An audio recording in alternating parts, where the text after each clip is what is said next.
Hello, this is Veterans News, production of the United Veterans Organization of Nassau County. My name is Ed Allman. I'd like to thank Altice USA for providing the training for our crew and for the use of their studio facilities here in Hauppauge. The show is broadcast on your public access television. You can also catch Veterans News on YouTube. Just go to Veterans News UVO. I'd like to say hello to our viewers in both Nassau and Suffolk County. I'd also like to thank Sabrina Lacey, the former commander of the Suffolk County VFW. Thank you, Sabrina. Thank you, Ed. Sabrina is our co-host. I'd like to thank our crew on camera 1, Donald Caulfield. On camera 2, Loretta DeBrino. Our technical director is Beverly Allman.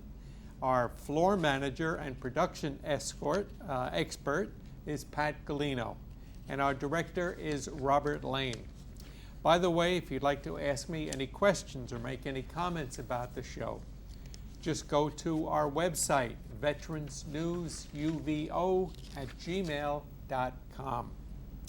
Our guests today are one veteran from World War II, Walter Reed. He's a 99-year-old veteran and friend of Steve Rose, who is part of the Vet-to-Vet program.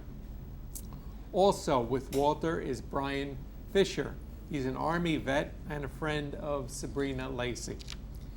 We'll talk to our guest in just a few minutes, but first let us remember some of the veterans that died this last month.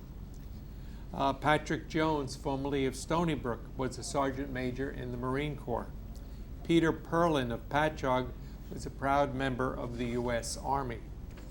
Dr. Bertram Ketzner of Huntington was a naval officer in both World War II and the Korean War. Murray Polner of Great Neck was a Korean War veteran.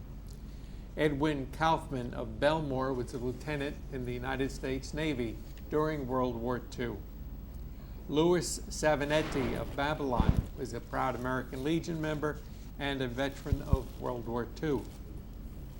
Angelo Sarkosny of Rockville Center was a proud veteran of the USMC. Henry Mancura of Ronkonkoma was a Navy veteran of World War II. Eric Worth was one of the original crew members of the USS South Dakota. Does anyone know what the South Dakota was famous for? No, please let us know. I don't know. Oh, I thought you. But anyway, if anybody knows, let me know. Donald Eppel of Wantor, a proud veteran of the Air Force. John Maloney of Brightwaters was a commander in the U.S. Navy. Richard Pardon of Northport was a proud veteran of the U.S. Air Force. And Roderick Gohan of East Meadow and Freeport was a Vietnam vet and of the U.S. Navy. James Score of Valley Stream, a member of the American Legion and proud Army veteran. George Bolin of Belmore was a proud World War II Marine. Matthew Greff of Seacliff, a proud Army veteran who fought both in Normandy and was transferred after Normandy to the Pacific Theater. Raymond Rencher of Massapequa was a proud member of the U.S. Coast Guard.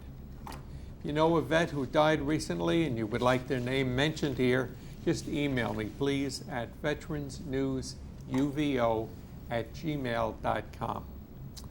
Okay, that's the end of Veterans News for now. Now it's time for our guests. Walter, how are you? Very good. Okay. Steve, welcome back. Thank you, This sir. is the second show you've Yes, been sir. on in about 3 months. Yes, sir. So welcome. Thank you. Brian Fisher. Brian Fisher. Yes. Okay, you're a recent vet, 2002 to 2004? 2007 to 2011. 2007 to 2011, Yes. right. Okay, we'll get into talking about you and Yes. what you did. And Sabrina Lacey. Thank you, Sabrina, for Yep. being here. Walter, you were born in 1919? 1919, November 7th. You're 99 years old, and you'll Right. be 100 in just November about 7th. November 7th. That's amazing. Okay. That's true. When did you get into the service? I volunteered December 7th, 1941, out of Ansonia, Connecticut. December 7th, that was Pearl Harbor Day. Yes, right. And I volunteered. You volunteered as soon as Pearl Harbor was hit. Okay. Before that, you were in some kind of school? I went to Bordentown Military School. Bordentown Military School? Yeah. For how many Bordentown, years? From 34 to 38. I graduated in 38. 38. Yeah. What did you do for a living from 38 to 41? Remember? That when I was going from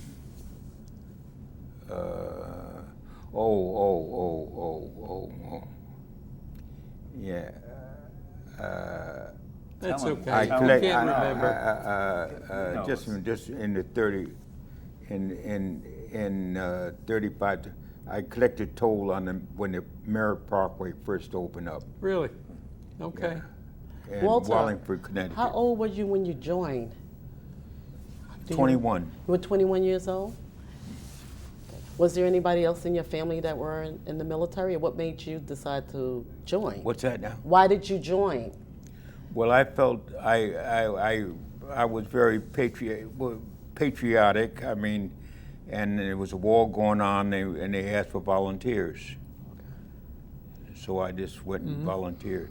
Brian, how old were you when you joined the service? I was 20. 20? Yes. You just got out. You were out of high school for a couple of years. Yes, I was. All right. What made you go into the service? I decided to go into the service because I really love my country, and I wanted to give back to my country because my country, I feel, has been giving me a lot, my community, my family, and just the services that were giving unto me. I just wanted to pay it forward. Uh-huh. Yes. Okay. I'm having a brain freeze here. You know, Ed, I was reading something, and Walter, the youngest person that joined the military to date were 12 years old. I find that fascinating. 12 years old. What war was that? That was back in World War I. They Really? joined. Yes. 12 years old. So my grandson is 14 years old. I tried to get him to come today too, because I wanted to meet you, Walter, and I wanted to meet you too, Brian. And of course, Ed, you know, and the little Poochie and yourself.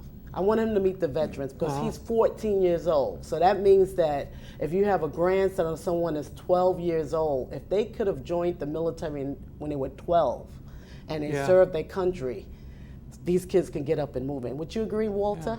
12 years old. I agree with you, yeah. Yeah. Did you serve with some of the young guys when you were when you were serving in World War II? It was a lot of young guys, yes. What's the youngest you saw?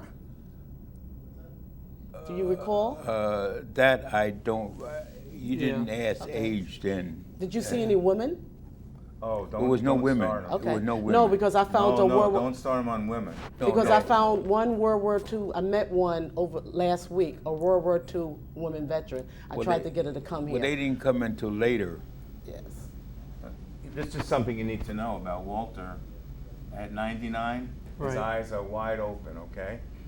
We have a picnic coming up, okay? Yeah. You want to talk about the picnic? And so Walter comes with us, that's Vet to Vet. Right. Has a picnic on the 13th of July at Wantor Park. And Walter keeps his eyes wide open. He still has an incredible love for beautiful women. I love women. It's Uh-huh. nothing better. Yeah, he's the man. We wait for him. He's very attractive, as you can see. He doesn't look 99, and we try to follow his steps because he knows how to be with women. Can I ask you, Walter, what you did in the service? What you did for 4 years? Well, for once, it was, I can't, well, first I was instructing troops, the shorter the drill, how to drill, and then we was attached to the 853rd Port Battalion, and they were showing you how to unload ships, because at that time there was two armies, so so the colored troops had to do the dirty work, and if you were down New Orleans, when I was down there, it was horrible. Really? It was horrible. You couldn't do nothing. Yeah, you were telling me before about the facilities that The facility, you had two of everything. two of everything. Yes. The whites at one place had Yeah. barracks, and you had We stepped in pup tents. pup tents. Yeah. That was in In New Orleans, New Louisiana. Orleans. Yeah. yeah. Walter's often talked about Alabama. No. It was in New Orleans? In New Oh, I thought you Orleans. mentioned New Orleans. No, New You Orleans. made fun of Alabama a few times. No, New Orleans. Okay. Yeah. New Orleans. Brian, how about you? Did you see any discrimination while you were in the service? When I joined the service, there really wasn't a lot of discrimination. I didn't really see anything up front, face Right. value. Everyone was pretty much acceptance of each other. Right. And it was really easy for me to do my job, to serve my country, and perform the duties I had to do. Everyone, from what I've seen, got along really well, and we just banded together, Yeah. bands of brothers and sisters. Do you remember when you first got off the plane in Afghanistan? Oh, of course. I remember. Were you scared? I was terrified. Really? I was terrified, and I will say that because it's a human emotion. It's an experience. You know, I was stepping into a whole new place for the first time in my life. I never left out of my own town after high school, and to go to Fort Jackson for my basic training, and then to go to Afghanistan was an experience in its own. You know, I just had to keep telling myself, I need to know what to do. I need to know what to do. I need to find somebody who's been here Yeah. who knows what to do. So, How many Army types were in your area? as far as the Were you surrounded by other members of the Army, or were you in the Oh bush? yes. I was surrounded by other members of the Army.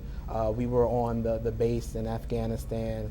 There was a different. It's like international. They had different forces there, and even though we spoke different languages and stuff, but we all have that same camaraderie together, and we just enjoyed each other and had a good time. And then when it was time to do work, we did work, and we supported each other and had each other's backs. Yeah. Do you still have friends from when you served? Yes, From over yes, there? You still I do. communicate with them? Still communicate. There's a lot of communication going through on the social media, just seeing how each other's doing and everything like that. It's How do really you well. feel today sitting here? You have a Vietnam veteran here, you have a World War II veteran here, you have a Vietnam veteran here, and you have a retired veteran here that served overseas. How do you Oh. feel, and if you being in Iraq, because I'm in OR, you serving in Afghanistan, how do you feel amongst all these comrades that you have here? This is amazing. This is amazing to me. To know, I joined, and to know that there was many more people before me, as Right. we all are here today, who've joined, and I get to join a part of your group and to experience the things that you all have experienced. And it's mind-blowing to me to know that this has been going on for a very long time, and I can actually be a part of this with Right. you all. So. And where you are and where you serve is just as important as each and every one of us who serve also out there in the audience. That's why we're happy to have you here, the young ones. Thank you. Because I'm only 50. Okay, so we have other ones like Walter, who's 100, no, 99, 100, you must say 100. 100, Well, I he's say you there. might as well He's say there. 100. 100, He's 100 there. years old. That's historical. How old are you, Brian? I'm 32. 32. 32. Oh, God. What a kid. Yeah. What a Wow. kick. Oh, God. And that's what I'm saying, Ed. They said the young ones can't hang out with us. I have We're a hanging son, out- Wow. I have a son 79. Awesome. The Awesome. son's 79. Wow. 79? Yeah. But there's something Tell me. truthful about all veterans who served, and it's nothing to do with overseas or not.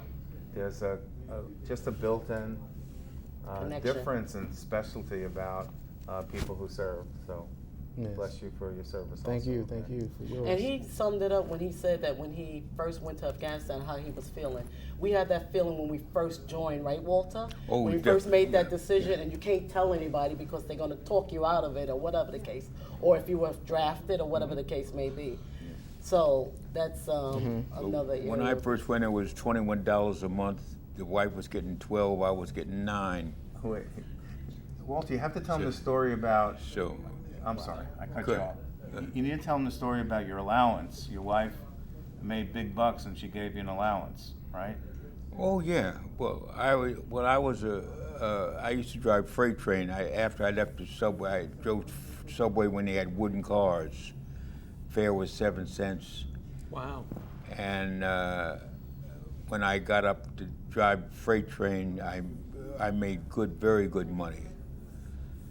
But I would give her the check, and she would give me my allowance. But But that's the way it's supposed to be. Walter. Yeah, we think Let so, everybody too, out yeah. there but know. but You're supposed to but, be but No, she it's not. took care No, of us you're right. because You're right. because look how long I've been retired, and I still have my own house. I buy a new car every year. Yeah. I mean, Wow. I don't do bad. And thank you for serving our nation and our community. Are you still in the organizations? Yeah, Can you tell can us I a little talk bit? about that for Oh, a second? definitely. Walter is totally involved with Vet to Vet, Dwyer Project, Nassau County. Besides coming to meetings, we go out to senior homes. I make an effort to take Walter with me because there is something to be said for someone reaching 100 still actively involved in a spiritual way in all parts of his life. He recently went to Bristol and Massapequa and was such a hit because I'm finding some of the Bristols that people are just sitting around, but Walter gave him a wake-up call last time he was there.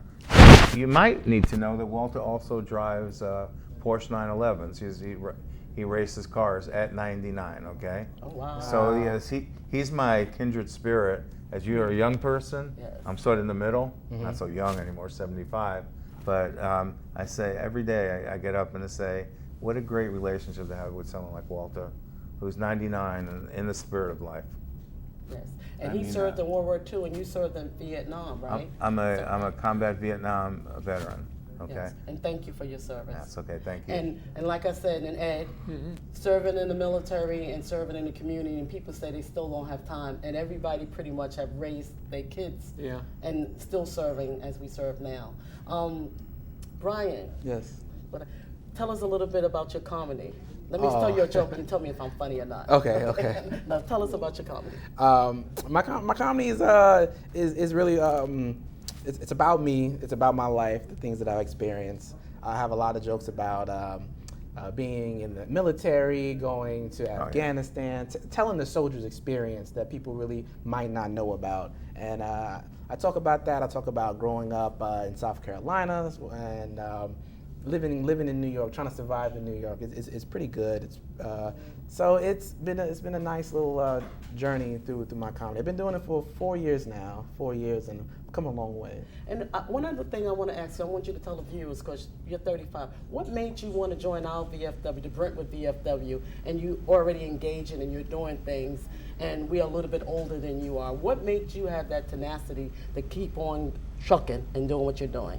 I joined because I heard it was amazing, and I want to be a part of amazing things. Because I want to leave a footprint, and I want to leave a presence to know that, to put the information out there so that everyone understands that they can have a place to come to. And the VFW is one of the greatest places to be, and to actually pour out my physical being to get things done, to make things happen. You know, that's the basic Army motto: get things done and make things happen. And I felt like if I can contribute to that, I want to be a part of that. And you're doing it, and you're doing it marvelously. Thank you. Brian, you're involved with Project Nine Line? Yes. What yes. is Project Nine Line? Project Nine Line is an organization that helps veterans to basically kind of feel good about themselves, come and be a part of the world that they have to return to. Project Nine Line was started by Patrick Donahue, Right. and he started this organization. I met him; he's a really great guy, and he told me, "Hey, come down." You know, he found that I did comedy. He said, "Hey, I'm starting. I have a comedy class. Come down, learn, take some classes. It'll be great." I did it. It was marvelous. They had a graduation class at the end. The comedians got to perform in front of a lot of other. Who taught it? veterans. You say they had classes. Yes, yes. The person that teaches it is Tugboat Manning. Okay, you gotta look him up. He's a really great, funny guy. He performs and he teaches the classes so that a lot of the profession can get out. Can I ask a question Yes. about that? Isn't it also, and I'm saying this rhetorically, I think it is, a place for veterans also to get out maybe some of their anger, some of their feelings that were maybe left behind? What they do is they channel that anger. Yeah. Most of the time, anger is fear. You fear of something. Am I right, Walter?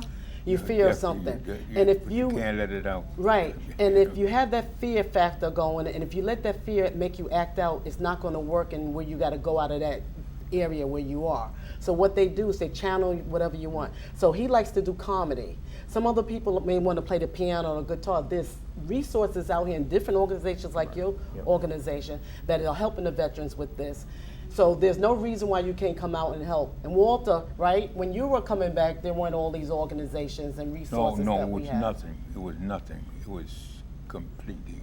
So Walter just went fishing on Friday, just this past Friday, Yeah. and we did okay. We're out of Freeport, but all of a sudden, there's a lot of noise from the back of the boat we were on. And it's because Walter caught the last fish, okay? You did, right? You know Yeah, that, right? yeah. But it was a short, right? You had to throw it Yeah, back. yeah. Oh. But there was a lot of excitement about and Walter, you won't see it today, but you're funny? This guy's a riot, okay? Well, I love to joke and kid because it's no other. Why be grumpy? You don't live to be of any of you being grumpy and mad with yourself. I'm happy with everybody. But he's also right. There's research. People who've lived a long life have this like incredibly good attitude about things, and you couldn't have, and I'm sure you too, but the man's 99, okay, has this incredible life attitude, and he's surrounded by other vets who he's Yeah, befriended, yeah. who help him, and he helps them. So it's a mutually You gotta wonderful help. thing. You gotta help one another. You look out. I used to belong to the Lions Club and all the club. I was past commander of the Van Cott Legion Post. They closed down, and everything is just integrating around me. And so you got to be strong and lift yourself up, plus other people. And I just want to plug this in. Before I came here to the show, Ed reached out to me for about a year to come join the show. Ed is with the another post. I'm with VFW. Ed is with American Legion, and Ed said, "Come join American Legion." I'm VFW. You know, you have all these different organizations, and the DAV does the 9/9, if I'm right, right? Everybody's coming together. It doesn't matter. World War II, Afghanistan, American Legion. There's no excuse for it. Everybody's coming down, and the same thing with the organization with the. Tell Oh a little bit yeah, about the dog. no one's The dog. talking about my poor little dog Dog, here. right. Hook goes everywhere. Hook is sleeping under the table. No, he's very relaxed here, Oh. okay? As he was last time, okay? He's not sleeping, he's Okay. relaxing, He's, okay? he's relaxing with his eyes closed. Yes. And well, thank you for Okay. what you're doing, because when you bring the poochies, I have one at home, and it's doing a lot for me because I'm home now alone. My daughter just left the house. I'm in a big house by myself. Well, dogs Don't are tell amazing. everybody that. Dogs are amazing. She wakes me up, she makes me go, and she makes me move. So if you're in the house and you're not moving and you don't want to come out, we have resources, because we had to pause a war here. Remember a couple of weeks ago, Sure. a couple of months ago, right, Ed? Yep. So there's always something, and you take your poochie everywhere you go, right? Right? He goes everywhere. Oh, it goes everywhere. He goes, we do work at assisted living facilities, and with Alzheimer's unit, he goes with me. He's been an incredible resource for me, but he's also, the reason I have him is to help other vets. I never seen him growl. Maybe never. He doesn't. Always playful. Because he's at a place where he feels very safe. Okay. Just like you never see me angry. I never raise my voice. Oh, I heard. No, it's not true. No. Come on, Walter. I never. I don't get angry with no. It's no point in it. And what we said anger was fear. Anger, Yeah. if you look at, anger is fear. And if you could get around the fear, and it's fear to come out, it's fear to accept the position to come out here and do this show, Ed. Mm-hmm. And the reason why I could come, Ed, is because I know you're going to be here, Ed. So that's why I'm here. You know, and I'm honored because I know his history and the history of Walter. And if everybody out there would look at everybody's history, if you didn't serve in the military when I was away, you took care of my family while I was away. Mm-hmm. The guy at the gas station helped my mom, because my mom was 72 and I had 2 teenagers. I didn't know that because she was young looking and she acted young and she was mean. You didn't hear me say that. She was spunky, you know? So Like you. Yeah, exactly. So when we deploy, would you agree? Yes. Right, Brian? Yes. When we deploy, we need somebody to take care of our things or our people or our family or our friends. When we 100%. deploy. When you were deployed, how did your mom or your parents or your family felt about you while you were We there? only have about 2.5 Yes. minutes left. Okay. So Yes.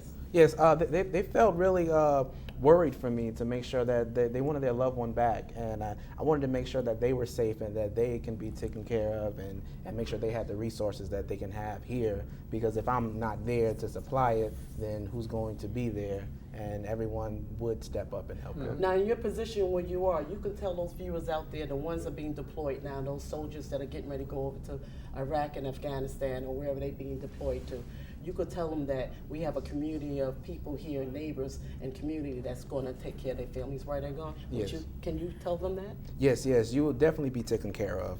And when the care is given, you'll feel fine and confident to know that you can do your job and get everything done and make sure that the job gets done well. And can I just say one thing, Ed, on behalf of me and the Veteran News, Walter, we're so Yeah. happy to have you here, and we honored. to Like have it's your a two-way story street. here. It's a two-way Thank you. street.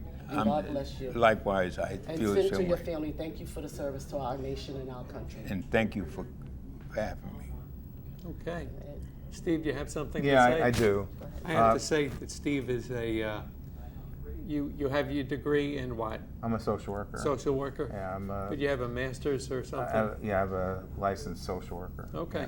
But that's not what I want to say. For you veterans out there that are by yourselves, especially you Vietnam vets, you see the beauty of us getting together and talking. Don't let this go by.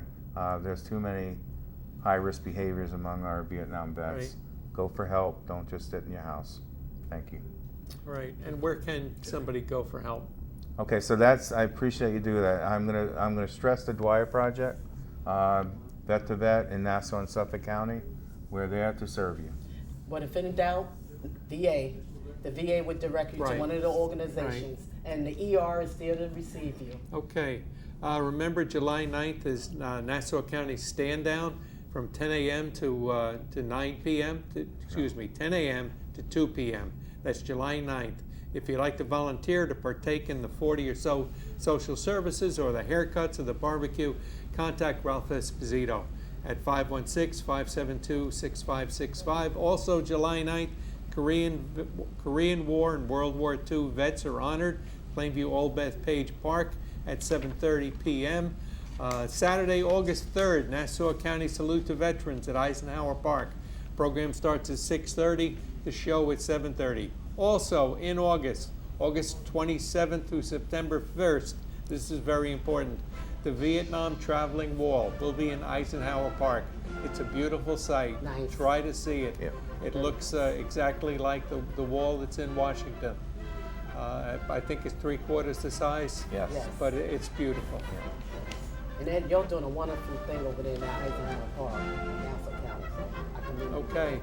Thank you very much.